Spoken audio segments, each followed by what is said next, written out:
Basic tricks bye Ajay Kumar या नावानं आपला अँड्रॉइड ॲप आहे किंवा डिस्क्रिप्शन बॉक्समध्ये मी तुम्हाला त्याची लिंक देतो. त्या लिंकवर गेल्यानंतर तुम्हाला हे ॲप डाउनलोड करता येईल. या ॲपचं वैशिष्ट्य असं आहे की तुम्हाला या ठिकाणी वेगवेगळे कोर्सेस आहेत जे तुम्ही MPSCसाठी लागणारे किंवा इतर स्पर्धा परीक्षेसाठी लागणारे कमीत कमी पैशामध्ये पाहायला मिळतील. मराठी ग्रामरचा कोर्स आहे, त्यानंतर तुम्हाला चालू घडामोडीचे कोर्सेस आहेत हे तुम्ही या ठिकाणी बघू शकता. त्यानंतर आधुनिक भारताचा इतिहास आहे, राज्यघटनेचा संदर्भातला कोर्स आहे. तुम्हाला कोणत्याही कोर्सची किंमत जास्त बघायला मिळणार नाही. अंकगणित सचिन ढवळे सरांचं किंवा सामान्य बुद्धिमत्ता चाचणी हा सुद्धा कोर्स तुम्हाला त्या ठिकाणी पाहायला मिळेल. तुम्हाला जास्त बेनिफिट तुम्हाला या कोर्सचं घेता येईल. सध्या इंग्लिश ग्रामर आणि मराठी ग्रामरचेही कोर्स अवेलेबल झालेले आहेत. त्याच्यामध्ये तुम्हाला बाळासाहेब शिंदे फॅकल्टी त्यांचे आहेत ते कोर्स, तर तुम्ही त्या ठिकाणी जाऊन पाहू शकता. तुम्हाला त्याचा जास्त बेनिफिट होईल. ठीक आहे, तर इतर वेगवेगळे कोर्सेस आहेत, इतर जो घटक आहे तो पाहून घ्या.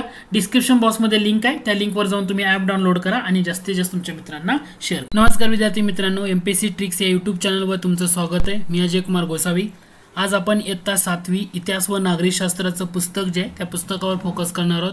या पुस्तकामध्ये कोणते कोणते घटक आहेत त्या अगोदर पाहूया आणि नंतर प्रत्येक चॅप्टरचं आपण ॲनालिसिस या सेशनमध्ये करणार आहोत. ओके, दुसरं म्हणजे तुम्ही जर माझ्या चॅनलला सबस्क्राईब केलं नसेल तर नक्की करा आणि जास्तीत जास्त तुमच्या मित्रांना शेअर करा. थँक्यू. इयत्ता 7वीचा जो इतिहास आहे तो इतिहास पुस्तक कशावर आधारित आहे तर मध्ययुगीन भारताचा इतिहास त्याच्यावर आहे. याच्यामध्ये असणारे चॅप्टर्स जर बघितले, इतिहासाची साधने, शिवपूर्वकालीन भारत, धार्मिक समन्वय, शिवपूर्वकालीन महाराष्ट्र, स्वराज्याची स्थापना, मुघलांशी संघर्ष. त्यानंतर या चॅप्टरमध्ये आपण आणखी काय बघणार आहोत या सिरीजमध्ये, स्वराज्याचा कारभार, आदर्श राज्यकर्ता, मराठ्यांचा स्वातंत्र्य संग्राम, मराठ्यांच्या सत्तेचा विस्तार, राष्ट्ररक्षक मराठे, साम्राज्याची वाटचाल आणि महाराष्ट्रातील समाजजीवन. तर या सिरीजमधला जो पहिला चॅप्टर आहे तो चॅप्टर बेसिक आहे, इतिहासाची साधनं म्हणजे बेसिक चॅप्टर म्हटले. याच्यामध्ये आपण काय करणार आहोत तर याच्यामध्ये मध्ययुगीन कालखंड, भारताचा जो मध्ययुगीन कालखंड आहे तो कालखंडाचा अभ्यास या सेशनमध्ये करणार आहोत. म्हणजे मध्ययुगाचा जो कालावधी आहे, म्हणजे तो ढोबळमानाने जर तुम्ही विचार करायला गेला तर मध्ययुगाचा कालावधी इसवी सनाच्या 9व्या शतकापासून ते 18व्या शतका अखेर यापर्यंतचा मानलेला जातो. आणि या घटकामध्ये असणारे सगळे मध्ययुगीन इतिहासाची साधनं आहेत. या साधनांचा अभ्यास आपण या सेशनमध्ये करणार आहोत. आता इतिहासाची साधनेमध्ये पहिला घटक येतो तो म्हणजे भौतिक साधनं. भौतिक साधनं म्हणजे कोणती? स्मारक, इमारती, लेण्या, शिलालेख, नाणी, ताम्रपट, किल्ले ही भौतिक साधनेमध्ये तुम्हाला पाहायला मिळतील. म्हणजे तुम्ही बऱ्याच प्रकारचे तुम्हाला घटक व या ठिकाणी पाहायला मिळतील. इतिहासाची साधने या घटकामध्ये सर्वात महत्त्वाचा घटक येतो म्हणजे नाणी. आता प्रत्येक राज्यकर्त्याच्या काळात वेगवेगळ्या प्रकारची नाणी होती, म्हणजे काही सोन्याची, चांद्याची, तांब्याची, यासारख्या धातूचा उपयोग करून नाणी बनवली गेली होती. आणि त्या नाण्यावरनं तो राज्यकर्ता कोण होता किंवा त्याचा काळ किती असेल, राज्यकारभार त्यांनी कसा केला किंवा त्यांच्या धार्मिक संकल्पना कशा होत्या किंवा त्यांनी लोकांचे आर्थिक व्यवहार कसे होत असत किंवा त्यांची आर्थिक स्थिती याबद्दलची सगळी माहिती आहे ना तुम्हाला या ठिकाणी पाहायला मिळते. म्हणजे फॉर एक्झाम्पल जर द्यायचं झालं, सम्राट अकबराच्या नाण्यावरचं राम सीतेचं जे चित्र होतं किंवा हैदर अली जो होता या हैदर अलीच्या नाण्यावरचं शिव पार्वतीच्या प्रतिमा यावरून त्या काळामध्ये असलेली धार्मिक समन्वय कसा होता याचा अंदाज बांधला गेलेला आहे. लक्षात राहू द्या, अकबराच्या काळातलं राम सीतेचं चित्र नाण्यावरचं आणि हैदर अली जो होता त्यांच्या नाण्यावर असणारं शिव पार्वतीच्या प्रतिमा यावरनं काय केलं जात होतं की या ठिकाणी असलेलं धार्मिक समन्वय याचा अंदाज येत होता. परकीय मध्ययुगीन कालखंडामध्ये बरेचसे परकीय प्रवासी भारतात आले होते आणि त्या परकीय प्रवाशांनी जेव्हा भारतात आल्यानंतर त्यांनी आपली प्रवास वर्णनं लिहिली होती आणि त्या प्रवास वर्णनावरनं त्या बऱ्याच घटकांचा आपल्याला अंदाज बांधता येतो. फॉर एक्झाम्पल बाबराचं चरित्र असेल किंवा कवी परमानंद यांनी संस्कृत भाषेमध्ये लिहिलेलं श्री शिव भारत हे शिवचरित्र महत्त्वाचं ठरतं. ओके, हे पण लक्षात असू द्या. ठीक आहे, यामध्ये तुम्हाला एक माहीत आहे का, तुम्हाला एक सेक्शन दिलंय माहीत आहे का तुम्हाला, म्हणजे तानाजीचा पोवाडा असा दिलाय. आता तानाजीचा पोवाडा कोणी लिहिलाय किंवा या पोवाड्याचा कर्ता कोण आहे तर त्यांचं नाव आहे तुळशीदास शाहीर. तुळशीदास शाहीर तानाजीचा पोवाडा, म्हणजे या पोवाड्यामध्ये त्यांनी सिंहगडवर जो मोहीम आहे तानाजी यांनी केलेली त्या मोहिमेचं वर्णन केलेलं आहे. याच्यामध्ये पोवाड्यात तानाजी आहेत, शेलार मामा, शिवाजी महाराज किंवा वीरमाता जिजाबाई यांची सुंदर सभोचित्र या ठिकाणी दिलेली आहे. तर तुम्हाला तानाजीचा पोवाडा, तुळशीदास शाहीर हे तर ॲटलिस्ट लक्षात घ्या. यानंतर आपण आता बघणार आहोत तो म्हणजे शिवपूर्वकालीन भारत. इथून पुढचा जो घटक आहे या पुस्तकातला जास्त महत्त्वाचा ठरतो. आता शिवपूर्वकालीन भारत म्हणलं तर तुम्हाला आपण 9व्या शतकापासून 18व्या शतकापर्यंत जाणार होतो. सुरुवात करूया 8व्या शतकापासून. 8व्या शतकातील पाल बंगालमधलं एक प्रसिद्ध राजघराणं होतं. त्यानंतर मध्य भारताचा जर विचार केला तर प्रतिहार सत्तेनं जो बराचसा भाग काबीज केला होता, म्हणजे आंध्र, कलिंग, विदर्भ या ठिकाणचा. ठीक आहे. उत्तर भारताचा विचार केला तर राजपूत घराण्यामध्ये गहाडवाल हे घराणं होतं, परमार घराणं महत्त्वाची घराणं होती. आता राजपुतापैकी जर विचार केलं चौहान घराणं. आता पृथ्वीराज चौहान सगळ्यात महत्त्वाचा पराक्रमी राजा त्या घराण्यातला होऊन गेला. आता त्या ठिकाणी तराई या ठिकाणी जो पहिलं युद्ध झालं, पहिल्या युद्धामध्ये मोहम्मद घोरीचा पराभव पृथ्वीराज चव्हाण यांनी केला. तराईमधलं पहिलं युद्ध लक्षात घ्या, पृथ्वीराज चव्हाण यानं मोहम्मद घोरीचा पराभव केला. तराईचं जे दुसरं युद्ध आहे या युद्धात मोहम्मद घोरीनं पृथ्वीराज चव्हाण यांचा पराभव केला होता. म्हणजे शिवपूर्वकालीन भारतामध्ये थोडंसं या घटकाकडे पण तुम्हाला जावं लागेल. शिवपूर्वकालीन भारताचा जर विचार केला तर उत्तरेतली सुलतानशाही, त्यानंतर दक्षिणेकडचं विजयनगरचं राज्य, या सर्व गोष्टीवर तुम्हाला थोडंसं फोकस करावं लागेल. आता उत्तरेतील सुलतानशाही म्हणजे इसवी सन 1175 ते 1178 यामध्ये अफगाणिस्तानमधील घुर येथील सुलतान जो होता त्याचं नाव मोहम्मद घोरी. कारण मोहम्मद घोरीनं जेव्हा भारतावर आक्रमण केलं त्यानं भारतातले बरेचसे प्रदेश जिंकून घेतले आणि भारतातल्या जिंकून घेतलेल्या प्रदेशाचा कारभार करण्यासाठी मोहम्मद घोरीनं एका व्यक्तीची किंवा एका घटकाची, एका व्यक्तीची नेमणूक केली.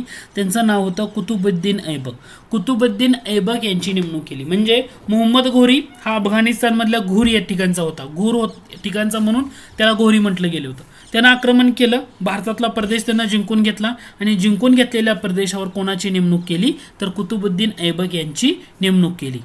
कुतुबुद्दीन ऐबक, आता जेव्हा मोहम्मद घोरीचा मृत्यू झाला 1206 मध्ये, तर कुतुबुद्दीन ऐबकनं काय केलं तर त्याच्या प्रभावाखाली असलेला जो भारतातील प्रदेश आहे हा प्रदेशाचा कारभार स्वतंत्रपणे पाहायला सुरुवात केली.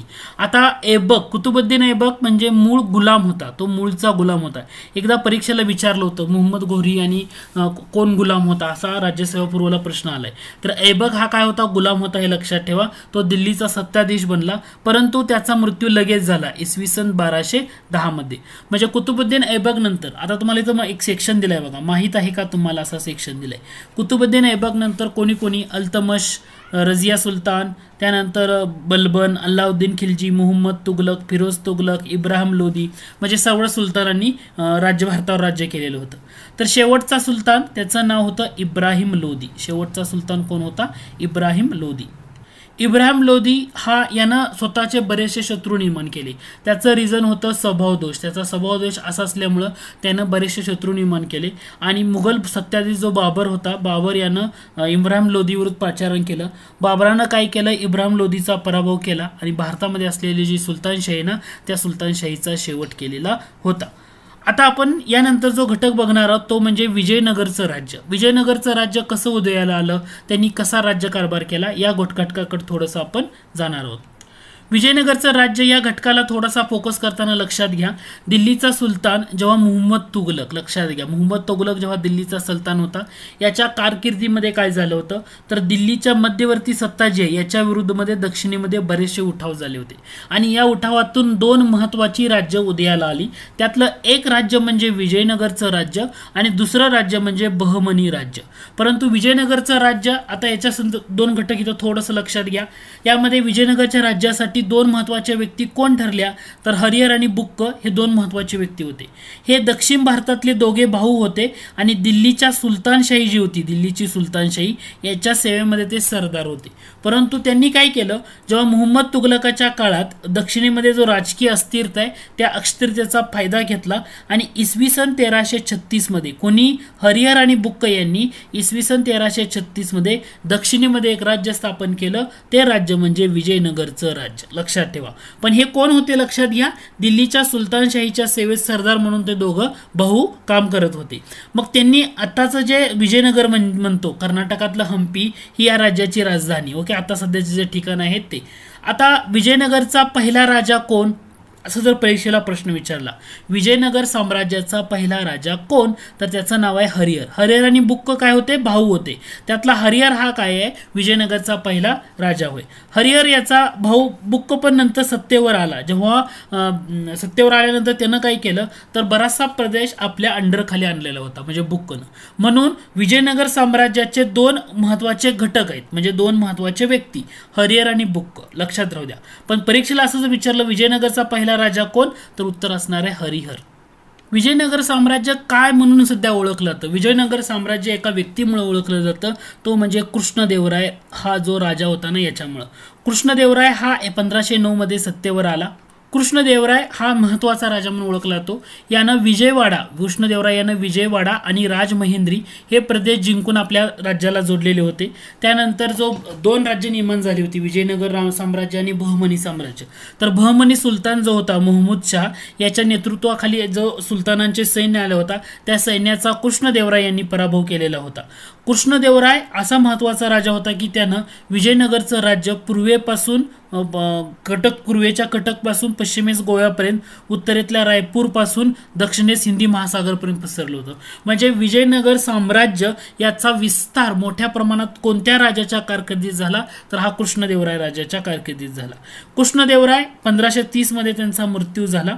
आता यांच्याबद्दल परीक्षेला आणखी काही घटक विचारले जातात, म्हणजे त्यांनी कोणता ग्रंथ लिहिला, विद्वान आणि बराचसा घटक आहे, त्याच्याकडे थोडंसं पाहूया.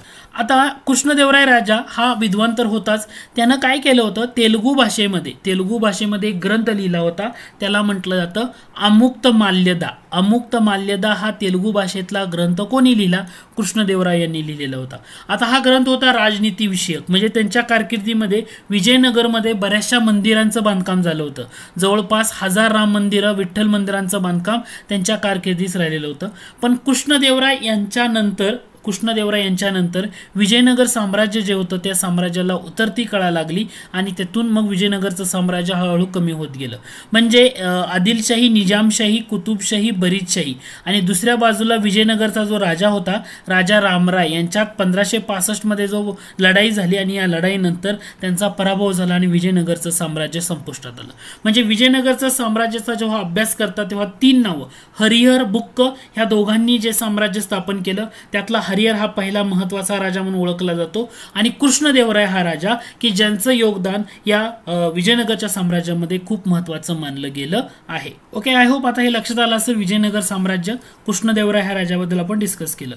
आता यानंतर पुढचा जो घटक आहे किंवा पुढचा जो भाग आहे त्या भागाकडे आपण थोडंसं जाऊया. आता यानंतर जसं विजयनगरचं साम्राज्य तयार झालं होतं तसं बहमनी राज्य हे दक्षिणेकडे तयार झालेलं. आता बहमनी राज्याच्या बाबतीतल्या थोड्याशा गोष्टी आपण या ठिकाणी पाहणार आहोत. आता जेव्हा मुहम्मद तुघलकाचं वर्चस्व झुगारून देण्यासाठी दक्षिणेमध्ये सरदारानं बंड केलं, त्या बंडामध्ये एक महत्वाचा सरदारांचा प्रमुख होता, त्यांचं नाव होतं हसन गंगू. हसन गंगू यांनी दिल्लीच्या सुलतानाचे जे सैन्य होतं त्यांचा पराभव होता ना तो केला होता आणि इसवी सन 1347 मध्ये नवीन राज्य अस्तित्वात आलं, ते म्हणजे बहमनी.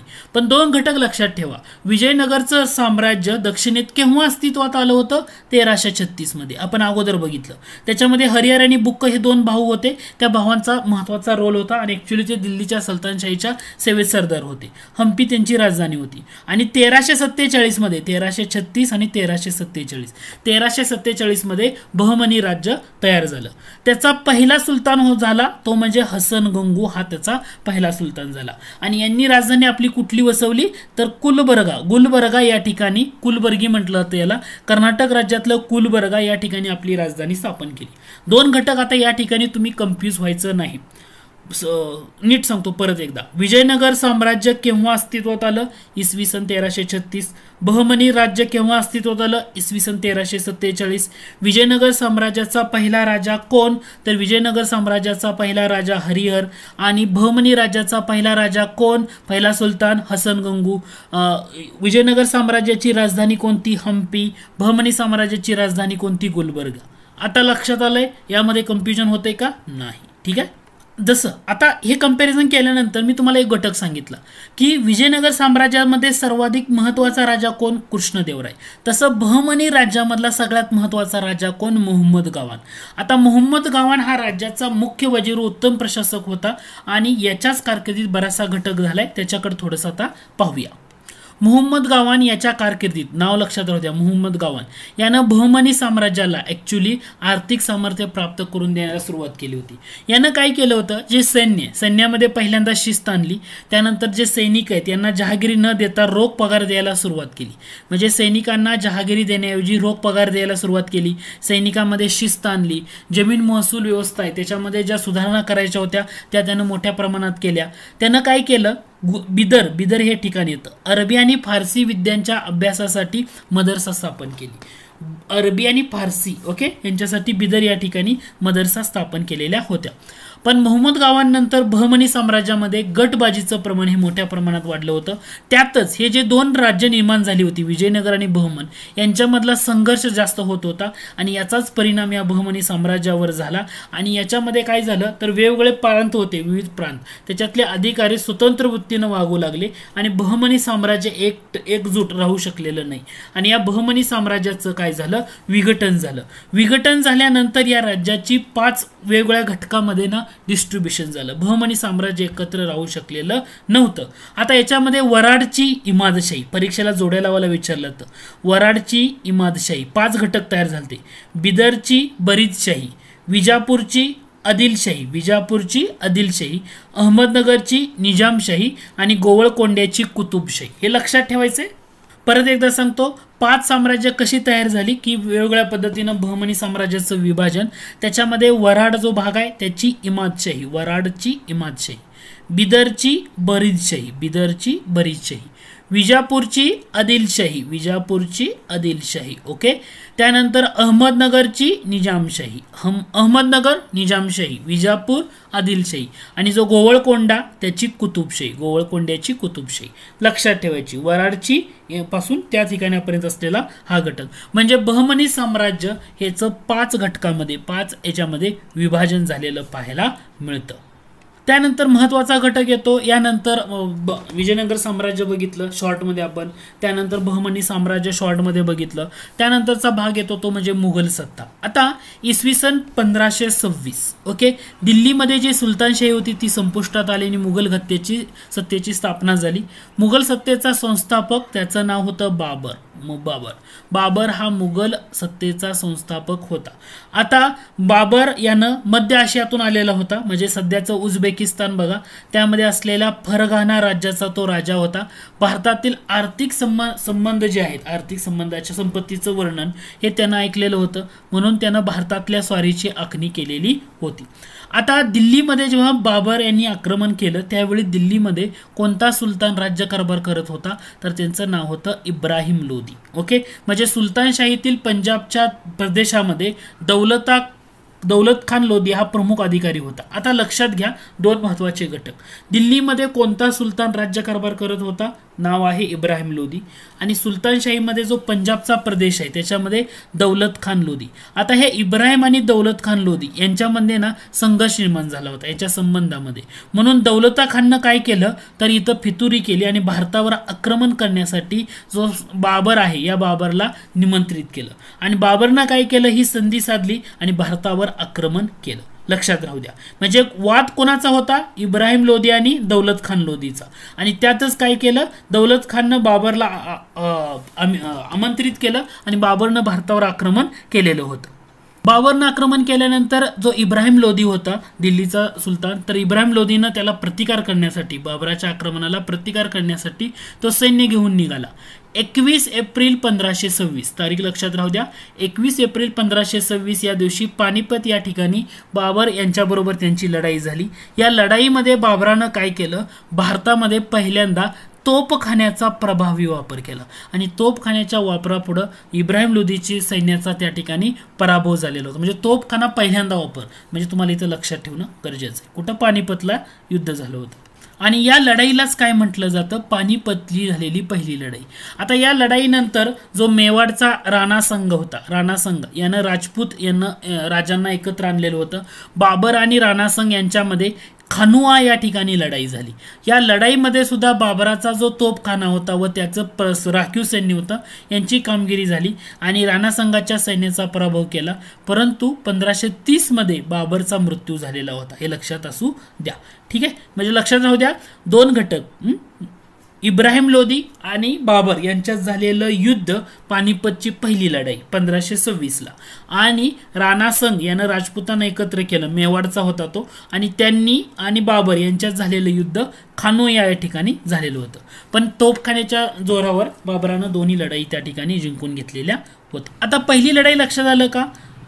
पानिपतची पहिली लढाई, बाबर आणि दुसरा व्यक्ती म्हणजे इब्राहिम लोदी यांच्यात झालेलं युद्ध. बाबर यांचा मृत्यू झाल्यानंतर 1530 हुमायून गादीवर आला. हुमायून यांचा कारकीर्द 2 टप्प्यात आहे, 1530 ते 39, 55 ते 56.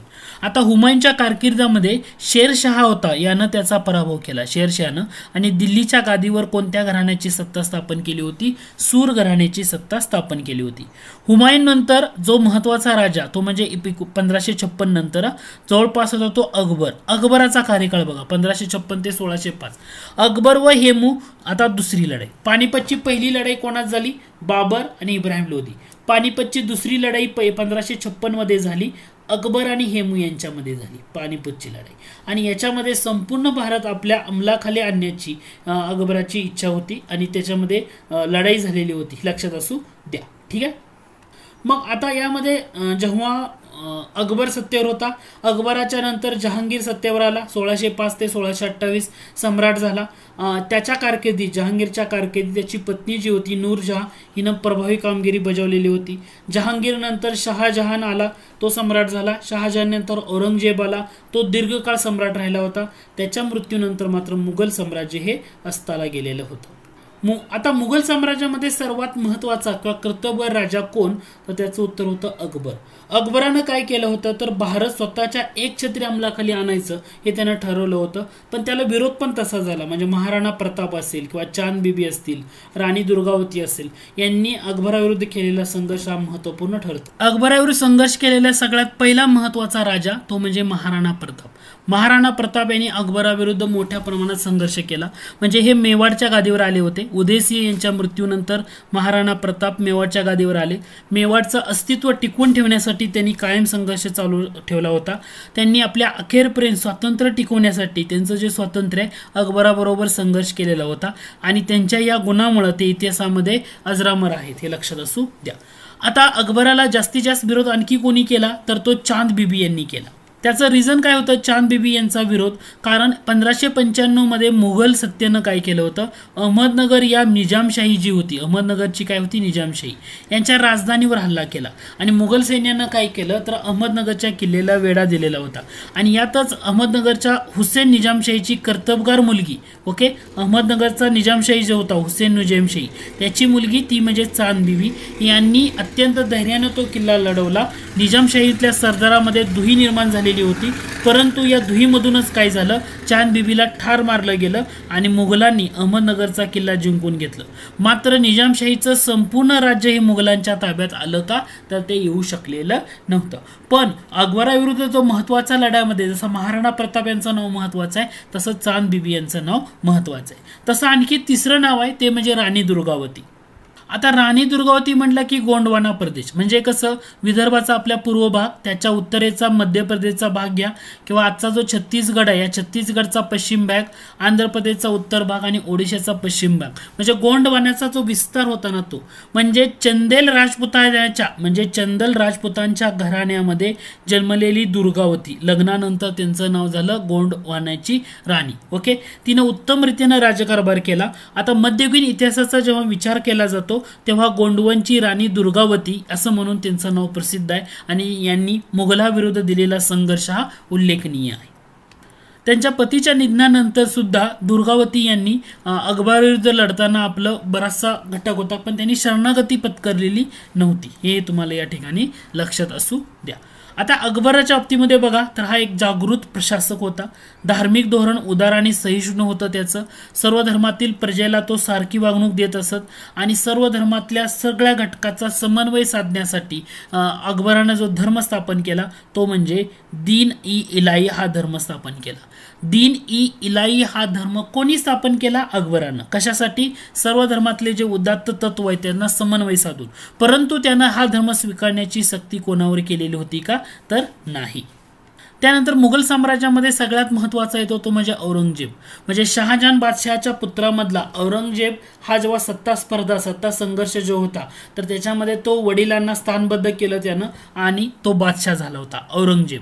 शहाजहानचा थोरला मुलगा जो दारा शुकोह धार्मिक सहिष्णुविरुद्ध प्रसिद्ध होता, त्यानं 50हून अधिक संस्कृत उपनिषदांचा फारसी भाषेमध्ये अनुवाद केला होता.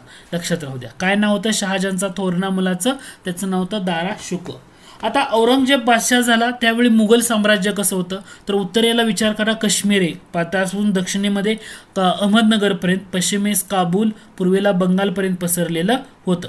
औरंगजेबनं काय केलं त्याच्या कारकिर्दीत आसाम किंवा दक्षिणेकडची विजापूरची आदिलशाही असेल, गोवळकोंड्याची कुतुबशाही असेल नष्ट केल्याने तो प्रदेश आपल्या ताब्यात जोडून घेतलेला होता. आता औरंगजेबाच्या काळात जसा संघर्ष म्हणजे अकबराच्या काळात आपण बघितलं राणी दुर्गावती, महाराणा प्रताप किंवा राणी चांदबिबी यांचा संघर्ष होता, तसा तुम्हाला औरंगजेबाच्या काळात सगळ्यात संघर्ष चालला तो म्हणजे अहोमांचा. अहोम म्हणजे काय, इसवी सनाच्या 13व्या शतकात जे शान जमातीचे लोक होते. कोणती जमात? शान जमातीचे. ब्रह्मपुत्रा नदीच्या खोऱ्यात स्थायिक झाले, तेथे त्यांनी आपले राज्य स्थापन केले. स्थानिक लोक या लोकांना काय म्हणत? अहोम असं म्हणत असत. मुघलांनी अहोमाच्या प्रदेशावर आक्रमण जेव्हा केलं तेव्हा गदाधर सिंह, लक्षात ठेवा अहोमांचा जो प्रमुख होता गदाधर सिंह, यांनी काय केलं अहोमांना संघटित केलं आणि यानं मुघलाविरुद्ध तीव्र संघर्ष केलेला तुम्हाला पाहायला मिळतो. मुघलाविरुद्धच्या संघर्षात गनिमी युद्धतंत्राचा अवलंब त्यांनी केला, गनिमी युद्धतंत्राचा. त्यामुळे अहोम हे प्रसिद्ध आहेत. आणि यामुळं काय झालं तर जे अहोम म्हणजे आसामचा भाग होता, तर मुघलांना आसाममध्ये आपली सत्ता ज्या पद्धतीने ठेवायची ते ठेवणं त्यांना पॉसिबल झालेलं नव्हतं. आता औरंगजेबाला आणखी कोणाचा सामना करावा लागला तर तो शिखांशी संघर्ष करावा लागला होता. शिखांचे 9वे गुरु, त्यांचं नाव होतं गुरु तेग बहादर. लक्षात ठेवा गुरु तेग बहादर यांनी औरंगजेबाचं जे असहिष्णु धार्मिक धोरण होतं त्याच्याबद्दल नापसंती दर्शवली होती. औरंगजेबानं काय केलं, त्या गुरु तेग बहादर यांना कैद केलं आणि 1675 मध्ये त्यांचा शिरच्छेद केला. आणि त्यांच्यानंतर गुरु गोविंद सिंग हे शिखांचे काय झालेले होते? गुरु झाले होते. गुरु गोविंद सिंग यांनी काय केलं तर आपल्या अनुयायांना संघटित केलं आणि त्यांच्यामध्ये एक प्रकारचं चैतन्य निर्माण केलं आणि लढाऊ शीख तरुणांचं एक त्यांनी दल उभा केलं. त्या दलाला म्हटलं जातं खालसा दल आणि या खालसा दलाचं प्रमुख केंद्र होतं आनंदपूर. औरंगजेबानं शिखाविरुद्ध सैन्य पाठवलं, त्यांच्या फौजाने आनंदपूरवर हल्ला चढवला. त्यावेळी शिखांनी ना एक प्रकारची चांगली झुंज दिली परंतु त्यांना यश आलं नाही. गुरु गोविंद सिंग दक्षिणेत गेले. 1708 मध्ये नांदेड येथे मुक्कामी त्यांच्यावर हल्ला झाला आणि त्यातच त्यांचं निधन झालेलं होतं. अकबरानं काय केलं होतं, जो राजपूत घराणा आहे तर राजपूत घराण्याशी सलोख्याचं धोरण ठेवलं होतं. त्याच्यामुळं राजपूतांचं सहकार्य अकबराला मिळत होतं, परंतु औरंगजेबाला राजपूतांचं सहकार्य मिळवता आलेलं नाही. कारण मारवाडचा राणा जेव्हा जसवंत सिंग याच्या मृत्यूनंतर त्याचे राज्य औरंगजेबानं मुघल साम्राज्याला जोडून घेतलं.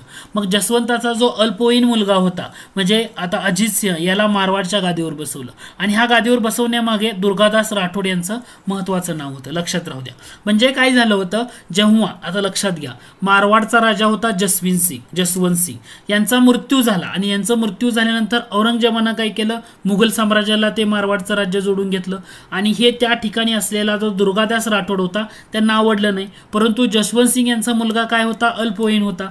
त्याला गादीवर बसवलं कोणी, दुर्गादास राठोड यांनी. आणि दुर्गादास राठोड यांनी मुघलाविरुद्ध मोठा संघर्ष सुरू केला. मग औरंगजेबानं काय केलं तर दुर्गादासाचा जो प्रतिकार होता तर तो प्रतिकार मोडून काढण्यासाठी राजपुत्र अकबर याला मारवाडमध्ये पाठवलं. राजपुत्र अकबर हा सुद्धा राजपुतांना जाऊन मिळाला. त्यानं औरंगजेबाविरुद्ध बंड पुकारलं. या बंडामध्ये मराठ्यांचीही मदत घेण्याचा प्रयत्न केला, परंतु मारवाडच्या अस्तित्वासाठी दुर्गादास राठोड यांनी जो मुघलाविरुद्ध संघर्ष चालू ठेवला तो उल्लेखनीय आहे. आता लक्षात येतंय का, महत्वाचा घटक. ओके, म्हणजे औरंगजेबानं अकबराला पाठवलं मारवाडमध्ये कशासाठी तर ह्या जो दुर्गादासचा प्रतिकार आहे, दुर्गादास राठोड याचा प्रतिकार मोडून काढण्यासाठी. अकबर काय केला, राजपुतांना जाऊन मिळाला आणि राजपुताला जाऊन मिळाल्यानंतर अकबरानं कोणाविरुद्ध बंड केलंय, औरंगजेबाविरुद्धच पुन्हा बंड केलेलं होतं. तर हा जो चॅप्टर होता शिवपूर्वकालीन महाराष्ट्र, शिवपूर्वकालीन मराठी किंवा शिवपूर्वकालीन महाराष्ट्र म्हणजे आपल्या शिवपूर्वकालीन जे जे घटना होते ते. मग आता महाराष्ट्रामध्ये शिवाजी महाराजांच्या नेतृत्वाखाली जसं स्वराज्य स्थापन झालं आणि त्यांना स्वराज्य स्थापन करण्याच्या प्रयत्नामध्ये जो इतर मुघल शत्रूबरोबर जो संघर्ष करावा लागला आणि त्या संघर्षानंतर संपूर्ण दक्षिण भारत जिंकून घेण्याच्या हेतून जो औरंगजेब दख्खनमध्ये आला, परंतु मराठ्यांनी औरंगजेबाशी तीव्र प्रतिकार केला, संघर्ष केला आणि आपल्या स्वातंत्र्याचं संरक्षण केलं. हा घटक आपण पुढच्या भागामध्ये पाहणार आहोत. पण आजचा जो भाग होता शिवपूर्वकालीन महाराष्ट्र किंवा शिवपूर्वकालीन मराठ्यांची सत्ता, हा जो घटक होता या ठिकाणी आपण पाहिलेला आहे. आता इथून पुढच्या भागामध्ये मध्ययुगीन भारताचा इतिहासामध्ये आणखी महत्त्वाचा घटक पाहणार आहोत. तुम्हाला लेक्चर जर आवडत असेल तर लाईक करा जास्तीत जास्त, ओके, आणि सेशन जर आवडत असेल तर तुमच्या मित्रांना नक्की शेअर करा आणि चॅनलला सबस्क्राईब केलं नसेल तर नक्की सबस्क्राईब करा. पुढच्या भागामध्ये आपण काय करणार आहोत तर पूर्ण मराठ्यांशी जो संघर्ष आहे ना त्या संघर्षाची गाथा पुढच्या भागामध्ये पाहणार आहोत. Okay, thank you.